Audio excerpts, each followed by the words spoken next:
অজু ভঙ্গের যেমন কারণ আছে, নামাজ ভঙ্গের যেমন কারণ আছে, হজ ভঙ্গের যেমন কারণ আছে, একইভাবে ঈমান ভঙ্গেরও কি আছে?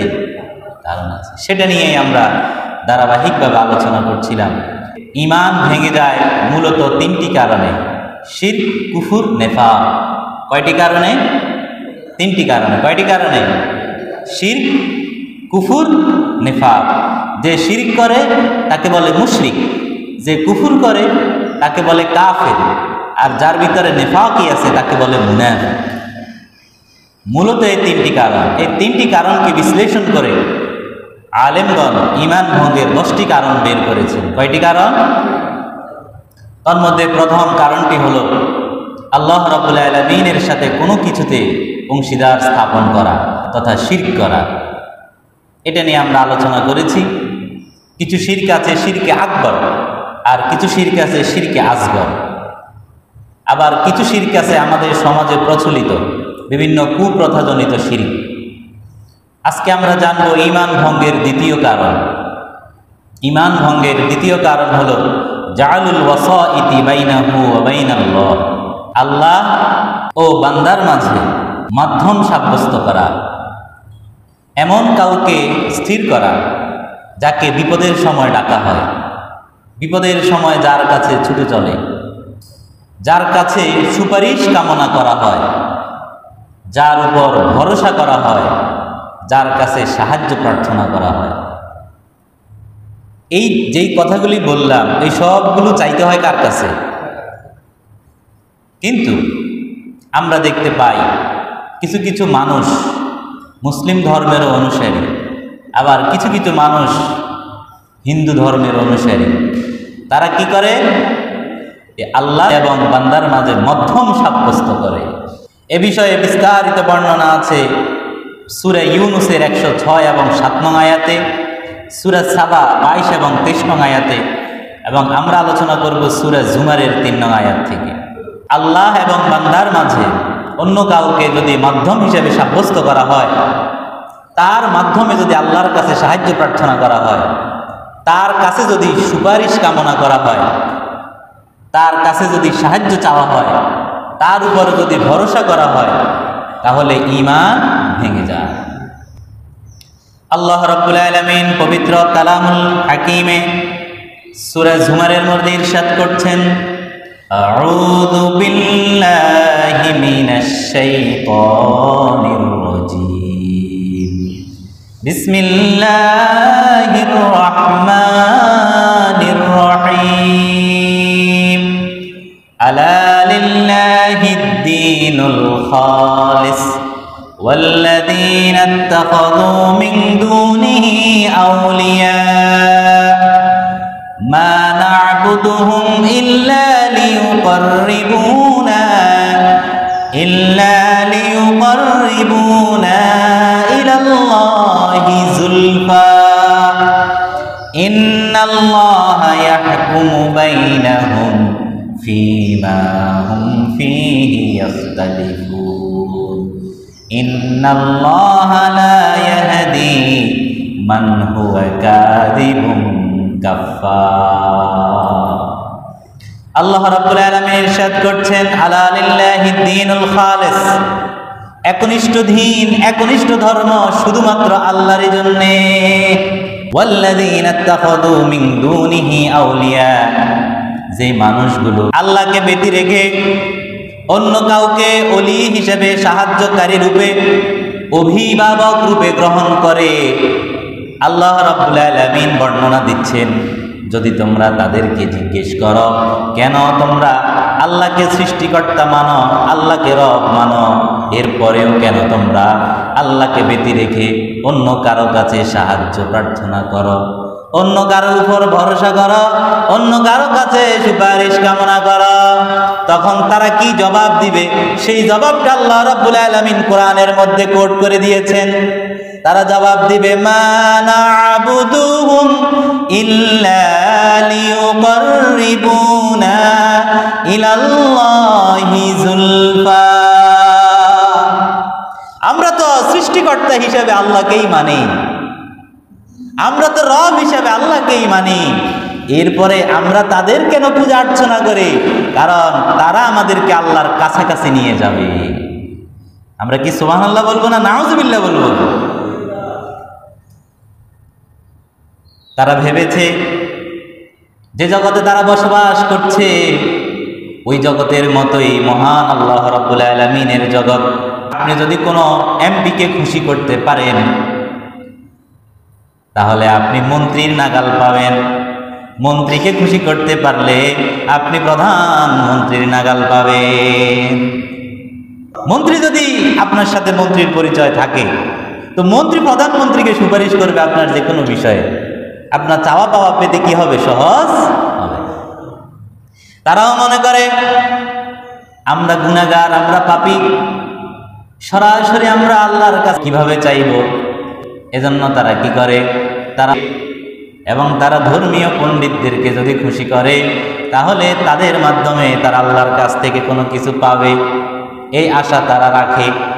হিন্দুদের বিষয়টা আসেন, এই বেতুয়াবাগের একজন হিন্দু কিছুদিন আগে আমার সাথে একটা কথা হয়েছে, আর উনি কথার মাঝে বললেন সৃষ্টিকর্তা তো একজনই। আমরা বলি ভগবান, আপনারা বলেন আল্লাহ।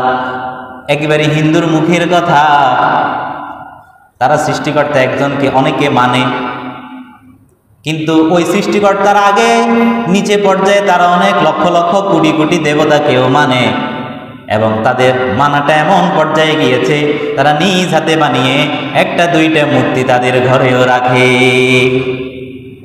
এখন আপনি তাদেরকে প্রশ্ন করেন, আপনি তো সৃষ্টিকর্তা হিসেবে একজনকে মানেন, তাহলে এর কেন ঘরে রাখলেন? আপনি তো ভালো করেই জানেন এই মূর্তি আপনি নিজ হাতে বানিয়েছেন, এটা আপনার কোনো উপকার করতে পারে না, এটা আপনার কোনো ক্ষতিও করতে পারে না, যদি কোনো বিপদ আপদ আসে এটা আপনাকে রক্ষাও করতে পারবে না, তো আপনি এটাকে কেন রাখেন?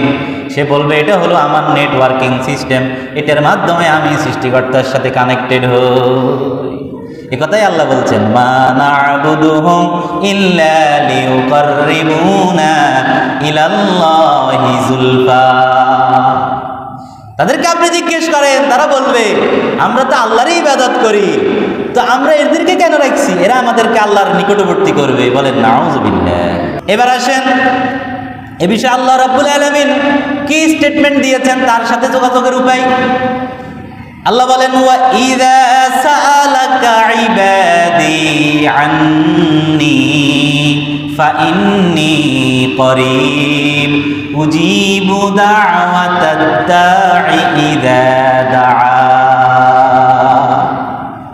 আল্লাহ বলেন, হে নবী, যখনই আমার কোনো বান্দা আমার বিষয়ে আপনার কাছে জিজ্ঞেস করবে, জানতে চাইবে, ফাইন্নী করিব, আমি তো তার নিকটেই আছি। উজিবু দাওয়াতাদ দাঈ ইযা দাআন, যখনই আমার কোনো বান্দা আমাকে আহ্বান করে আমি তার আহ্বানে সাড়া দিই। উদউনি আস্তাজিব লাকুম, তোমরা আমাকে ডাকো, আমি তোমাদের ডাকে সাড়া দেব। আবার রাসূল বলেন, মাল্লাম ইয়াসআলিল্লাহ ইয়াগদাব আলাইহি, যে ব্যক্তি আল্লাহর কাছে চায় না, আল্লাহকে ডাকে না, আল্লাহর কাছে সাহায্য প্রার্থনা করে না, বিপদে আপদে যে আল্লাহকে ডাকে না, আল্লাহ তার উপর রাগান্বিত হয়। তারা মহাবিশ্বের মহান প্রতিপালক রব্বুল আলামিনকে সাধারণ দুনিয়ার সিস্টেমের মতো মনে করছে। মন্ত্রী খুশি হলে মন্ত্রী প্রধানমন্ত্রীর কাছে সুপারিশ করবে। আল্লাহ রাব্বুল আলামিন জানিয়ে দিচ্ছেন, আমাকে পেতে হলে কোনো এমপি মন্ত্রীর দরকার নাই, বান্দা যেখানেই থাকুক আমার নেটওয়ার্কিং সিস্টেম এতই স্ট্রং, গভীর সাগরের নিচে যেখানে কোনো মানুষ নাই, সেখান থেকেও সে যদি বলে লা ইলাহা ইল্লা আনতা সুবহানাকা ইন্নী কুনতু মিনাজ জালিমিন, আমি সেখান থেকেও তাকে উদ্ধার করি। কোনো সাহায্যের প্রয়োজন হয় না। একটু আল্লাহকে বলে দেন তো, আমি সাগরের নিচে মাছের পেটে আটকা পড়ছি, আমাকে একটু উদ্ধার করার জন্য। এমন কোনো মাধ্যম আল্লাহকে পাওয়ার ব্যাপারে নাই। যদি কেউ সাব্যস্ত করে তার ঈমান সাথে সাথে ভেঙে যাবে, তাকে নতুন করে ঈমান আনতে হবে। এই গেল সাহায্য। এবার ভরসা, সুপারিশ কামনা করে। আল্লাহ ছাড়া অন্য পীর, মাজার, ফকির, দরবেশের কাছে সুপারিশ কামনা করে, তারা তাদেরকে সুপারিশ করে নিয়ে যাবে। সে কিভাবে আপনার জন্য সুপারিশ করবে? সে কার থেকে নিশ্চয়তা পেল যে সে মুক্তি পাবে? তাকে কে নিশ্চয়তা দিয়েছে যে সে নিজে মুক্তি পাবে? যে নিজে মুক্তি পাবে সে তো অন্যকে সুপারিশ করতে পারে। আলেম ওলামাদের কাছে আমরা যাব দিন শিখার জন্যে। কি শিখার জন্যে? দিন শিখার জন্য। কিন্তু যদি কেউ বলে যে আমাদের দরবারে গরু ছাগল নিয়ে যদি তুমি আসো আর কবরের বাবাকে যদি খুশি করতে পারো তো তোমার মুক্তি হয়ে যাবে, আর সাথে সাথে বুঝে নেবেন এটা ভণ্ড, এটা প্রতারক, এর কাছে আর যাওয়া যাবে। শাহজালালের মাজারে আপনি যান, আপনি কবরের পাশে মানুষ দেখবেন না, কবর জিয়ারতের লোক নাই। কোথায়? সব গেছে গজার মাছের কাছে। গজার মাছের গায়ের ওই যে শেওলাগুলো গায়ে মাখে, সে রোগ মুক্তি থেকে সাহায্য চায়, প্রার্থনা করে। জাআলুল ওয়াসাইতি বাইনাহু ওয়া বাইনাল্লাহ, আল্লাহ এবং বান্দার মাঝে অন্য কাউকে মাধ্যম সাব্যস্ত করলে সাথে সাথে ঈমান ভেঙে যাবে। এজন্য আমরা সুপারিশ কামনা করব আল্লাহর কাছে, বিপদে সাহায্য চাইব কার কাছে? আল্লাহর কাছে। ভরসা করব কার উপর? আল্লাহর উপর। বিপদে আপদে ডাকবো কাকে? আল্লাহকে ডাকবো। এরপর আল্লাহ অনুমতি দিবেন নবীদেরকে, আল্লাহ অনুমতি দিবেন আলেমদেরকে সুপারিশ করার জন্য। কিন্তু কে মুক্তি পাবে সেটাই তো নিশ্চিত নয়। প্রিয় ভাইয়েরা আমার, এবার আসেন, ঈমান ভঙ্গের অন্যতম আরেকটি কারণ হলো মুসাইদাতুল মুশরিকিন, মুশরিকদেরকে সাহায্য করা। দ্বীনের ব্যাপারে মুসলমানদের বিপরীতে মুশরিকদের সাহায্য করা ঈমান ভঙ্গের অন্যতম একটি কারণ। আল্লাহ রাব্বুল আলামিন পবিত্র কোরআনুল কারীমের সূরা আল ইমরানের 28 নং আয়াতে গোটা ঈমানদার জাতির জন্য ঘোষণা দিয়ে দিলেন, লা ইয়াত্তাখিযুল মুমিনুনাল কাফিরিনা আউলিয়া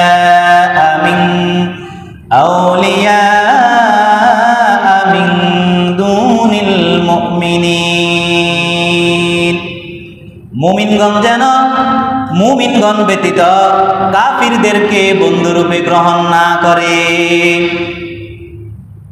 وَمَن يَفْعَلْ ذَلِكَ فَلَيْسَ مِنَ اللَّهِ فِي شَيْءٍ। যে রূপ করবে তার সাথে আল্লাহ রাব্বুল আলামিনের কোনো সম্পর্ক থাকবে না। তাদের সাথে স্বাভাবিক সম্পর্ক রাখা যায়, স্বাভাবিক লেনদেন করা যায়, কিন্তু তাদেরকে বন্ধুরূপে গ্রহণ করা যায় না। যদি তাদেরকে বন্ধুরূপে গ্রহণ করো তাহলে আল্লাহর সাথে তোমার কোনো সম্পর্ক থাকবে না। কাফির মুশরিকদের সাথে স্বাভাবিক সম্পর্ক রাখা যায়, কিন্তু বন্ধুত্ব করা যায় না। বন্ধুত্ব হবে কার সাথে?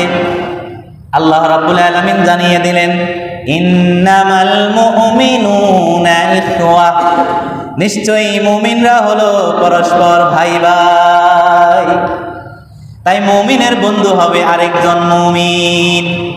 মুমিনের মাঝে এক মুমিনের সাথে অন্য মুমিনের ঝগড়া বিবাদ হবে, মারামারি হবে, মনোমালিন্যের সৃষ্টি হবে, কিন্তু মুমিনদেরকে পরস্পর ভ্রাতৃত্বের সম্পর্কে আবদ্ধ করেছেন কে? ইহতিসাবের মাধ্যমে মুমিনরা আবার পরস্পর তাদের সম্পর্ক মজবুত করবে। এবার আল্লাহ রাব্বুল আলামিন অন্য আয়াতে বলছেন, ইয়া আইয়ুহাল্লাযীনা আমানু লা তাত্তাখিযুল ইয়াহুদা ওয়ান নাসারা আউলিয়া। ও হে পৃথিবীতে তোমরা যারা ঈমান এনেছ, হে মুমিনগণ, তোমরা ইহুদি এবং নাসারাদেরকে বন্ধুরূপে গ্রহণ করো না। বা'দুহুম আউলিয়াউ বা'দিন, তারা পরস্পর পরস্পরের বন্ধু। ইহুদি এবং নাসারা, অমুসলিমরা ইহুদি, নাসারা মুশরিক, তারা পরস্পর পরস্পরের বন্ধু। তারা এক বন্ধু বিপদে পড়লে আরেক বন্ধু মিজাইল পাঠায়, এক বন্ধু যদি চিপায় পড়ে আরেক বন্ধু সাহায্য করে। আপনারা দেখেছেন ইসরায়েল যখন নাস্তানাবুদ হয়েছে তখন কে সাহায্য করেছে? আমেরিকা। কে সাহায্য করছে? তারা পরস্পর পরস্পরের বন্ধু। উপর দিয়ে তারা যাই বলে না কেন, ভিতরে ভিতরে তাদের এই বন্ধুত্বটা বড় মজবুত।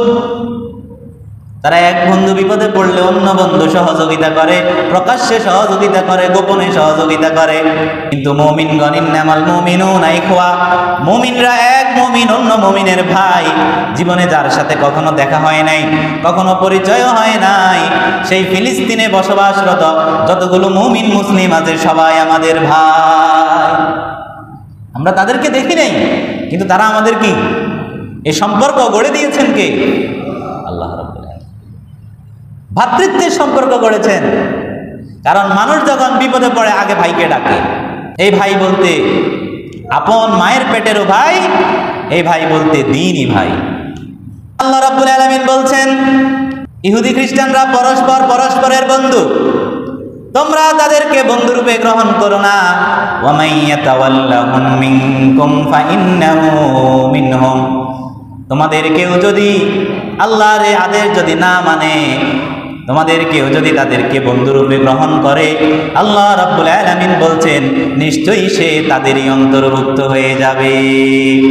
ইন্নাল্লাহা লা ইয়াহদিল কওমাল যালিমিন, নিশ্চয় আল্লাহ রাব্বুল আলামিন জালিম সম্প্রদায়কে হেদায়েত দেয় না।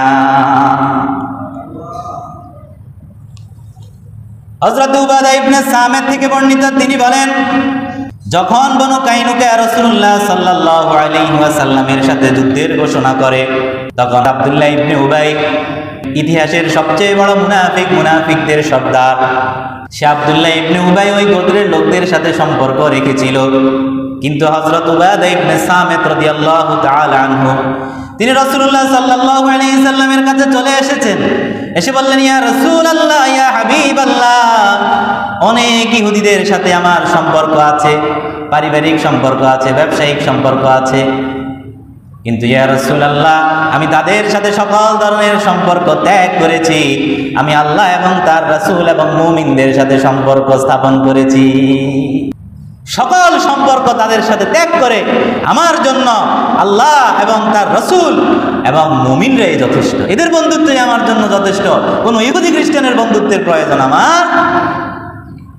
প্রিয় ভাইয়েরা আমার, পারিপার্শ্বিক কারণে স্বাভাবিক সম্পর্ক থাকতে পারে, কিন্তু বন্ধুত্বপূর্ণ সম্পর্ক ইহুদি খ্রিস্টানদের সাথে রাখা যাবে না। তাদের সাথে নিজের মেয়ে বিয়ে দেওয়া যাবে না, নিজের মেয়েকে তাদের ছেলের কাছে বিয়ে দেওয়া যাবে না, তাদের সাথে পারিবারিক সম্পর্ক স্থাপন করা যাবে না। ধর্মহীনতা এবং কুফরির কারণে তারা মুমিনদেরকে বাদ দিয়ে কাফের, মুশরিক, ইহুদি, খ্রিস্টানদের সাথে সম্পর্ক স্থাপন করে।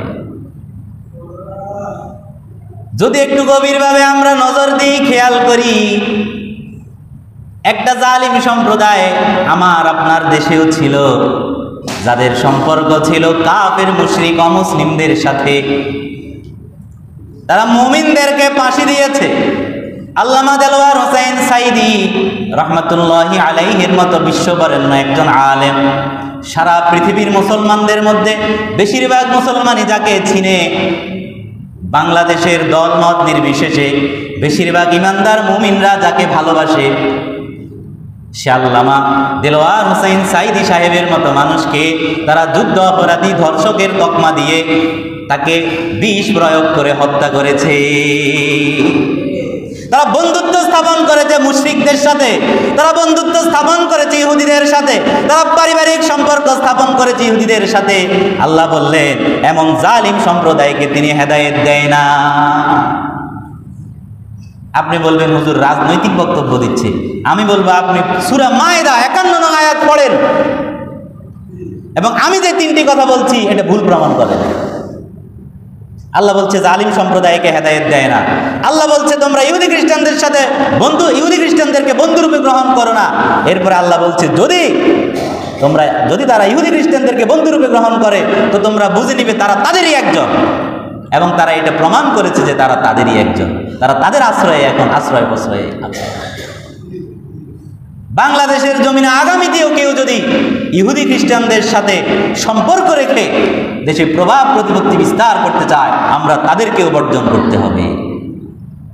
ইমানদার হিসেবে, মুমিন হিসেবে বছরের পর বছর আমরা ধর্ম এবং রাজনীতিকে আমরা আলাদা করে রেখেছি। আমরা ভেবেছি ধর্ম মানে হলো নামাজ পড়া, রোজা রাখা, আর সমাজকে পরিচালনা করবে সুদখোর, ঘুষখোর, ধর্ষক, চাঁদাবাজ। মুমিনদের নেতৃত্ব দিবে মুমিনরা, মুশরিকদের নেতৃত্ব দিবে ইহুদিদের নেতৃত্ব দিবে ইহুদিরা। মুমিনদের বন্ধু হবে মুমিনরা, মুশরিকদের বন্ধু হবে মুশরিকরা। এটা আমার কথা নয়, আল্লাহর কথা। স্পষ্ট ভাষায় আল্লাহ বলছেন, বা'দুহুম আউলিয়াউ বা'দিন। তুমি বিশ্বাস করো আর না করো, তোমাকে যা কিছু দেখানো হয় ঘোমটা দিয়ে, তুমি এটা জেনে রাখো, ইহুদি, খ্রিস্টান, অমুসলিমরা তারা পরস্পর পরস্পরের বন্ধু। মুসলমানদের বেশভূষা ধরলেও যাদের মৌলিকত্ব হিন্দুত্ব, তারা পরস্পর পরস্পরের বন্ধু। এবং আল্লাহ রাব্বুল আলামিন স্পষ্ট ভাষায় কোরআনে জানিয়ে দিয়েছেন, লাতাজিদান্না আশাদ্দান নাসি আদাওয়াতাল লিল্লাযিনা আমানুল ইয়াহুদা ওয়াল্লাযিনা আশরাকু। মুমিনদের প্রতি শত্রুতায় ইহুদি এবং মুশরিকরাই হলো সবচেয়ে বেশি উগ্র। তাহলে আমাদের ঈমান ভঙ্গের অন্যতম কারণ যেটা পেয়েছি সেটা হলো মুশরিকদেরকে সাহায্য সহযোগিতা করা। মুমিনদেরকে বাদ দিয়ে যারা মুশরিকদেরকে সাহায্য সহযোগিতা করবে তাদের ঈমান ভেঙে যাবে। এবার আসেন, আমি আপনি কি ইহুদি খ্রিস্টানদেরকে সাহায্য সহযোগিতা করতেছি? আমরা বলবো না, করতেছি না। কিন্তু আপনার ঘরে যান, দুই চারটা মুশরিকি এবং ইহুদিদের পণ্য আছে কি নাই, কথা বলেন। আপনি তাদের পণ্য ব্যবহার করছেন কারণ বাজারে এটা হলো সবচেয়ে ভালো, এটার থেকে কম মানের হলেও অন্যান্য প্রোডাক্ট আছে, এরপরে আপনি এটা ব্যবহার করছেন। প্রিয় ভাইয়েরা আমার, আপনার কাছে পণ্য বিক্রি করে এই পণ্যের লভ্যাংশ দিয়ে তারা আপনারই ভাই ফিলিস্তিনের মুসলমান ভাইদেরকে দিনের পর দিন শহীদ করছে। টাকাটা কোথায় পায়? আমি আপনি দিচ্ছি। কে দিচ্ছে? আমি আপনি তাদেরকে আর্থিকভাবে সচ্ছল করছি, আর্থিকভাবে তাদেরকে প্রভাব প্রতিপত্তির স্থানে অধিষ্ঠিত করছি, আর মুখে তাদেরকে গজব দিচ্ছি, অভিশাপ দিচ্ছি। আমি দোয়া করছি একটা বোম পড়ে একটা আবাবিল আল্লাহ পাঠিয়ে দেখ, অথবা সেই গত জুমায় যে আলোচনা করছি সেই জাতির মধ্যে আল্লাহ যে বিকট আওয়াজ দিয়েছেন, আমি আপনি আশা করছি আল্লাহর কাছ থেকে একটা বিকট আওয়াজ আসবে, ওরা ইসরায়েলি বাহিনী ধ্বংস হয়ে যাবে। কিন্তু প্রিয় ভাইয়েরা আমার, মুখে গজব দিচ্ছি, বাজারে গিয়ে তাদের পণ্য কিনছি। এই টাকা দিয়ে তারা আমাদের ভাইদেরকে শহীদ করছে। এটা প্রত্যক্ষভাবে না হলেও পরোক্ষভাবে আমি আপনি কি তাদেরকে সাহায্য করছি না? একটু গভীরভাবে চিন্তা করুন, বিষয়টা নিয়ে একটু ভাবুন। ঈমানটা কখন চলে যায় মানুষ টের পায় না। আল্লাহ রাব্বুল আলামিনের রাসূল জানান, সরিষার দানা পরিমাণ ঈমান নিয়েও যদি যেতে পারে সে মুক্তি পেয়ে যাবে। এখন আসেন, ঈমান কিভাবে পরিপূর্ণ হয়? রাসূল বলেন, মান আহাব্বা লিল্লাহ ওয়া আবগাদা লিল্লাহ ওয়া আ'তা লিল্লাহ ওয়া মানা'a লিল্লাহ ফাকাদ ইসতাকমালাল ঈমান। যে ব্যক্তি কাউকে যদি কাউকে ভালোবাসে তাহলে সে তাকে ভালোবাসলো আল্লাহর জন্য। যদি কারো প্রতি হৃদয়ে বিদ্বেষ রাখে, যদি কাউকে ঘৃণা করে তাকে ঘৃণা করলো আল্লাহর জন্য। যদি কাউকে কোনো কিছু দেয় তাকে সেটা দিল আল্লাহর জন্য। যদি কাউকে কোনো কিছু দেওয়া থেকে মানা করলো আল্লাহর জন্য। এই চারটি কাজ যে করলো, রাসূল বলেন ফাকাদ ইসতাকমালাল ঈমান, সে তার ঈমানকে পরিপূর্ণ করলো। আমরা মুমিনকে ভালোবাসবো। যেহেতু মুমিনদের শত্রু হলো ইহুদি, খ্রিস্টান, মুশরিকরা, আমরাও তাদেরকে শত্রু হিসেবে গণ্য করব। আমরা তাদের সাথে বন্ধুত্ব গড়ব না। যারা তাদের সাথে বন্ধুত্ব গড়বে আমরা তাদেরকে বর্জন করব। আমরা যদি কাউকে কোনো কিছু দেই সেটাও দেব আল্লাহর খুশির জন্য। আমরা যদি কাউকে কোনো কিছু দেওয়া থেকে বাধা দেই, বিরত থাকি, সেটাও থাকবো আল্লাহর খুশির জন্য। আমাদের ভালোবাসার সবটুকুন হবে কার জন্য? আমাদের রাগ, গুসা, আমাদের ঘৃণা সব কিছু হবে কার জন্য? আল্লাহর। যদি কাউকে আমরা ঘৃণা করি সেটা আল্লাহর জন্যই করব। যদি কাউকে আমরা ভালোবাসি সেটা আল্লাহর জন্যই ভালোবাসবো। পারবো তো আমরা ইনশাআল্লাহ। তাহলে আর আমরা আমাদের অবস্থান থেকে ইহুদি, খ্রিস্টান, মুশরিকদেরকে বন্ধুরূপে গ্রহণ করব, মুমিনদের বিপরীতে তাদেরকে সাহায্য সহযোগিতা করব না।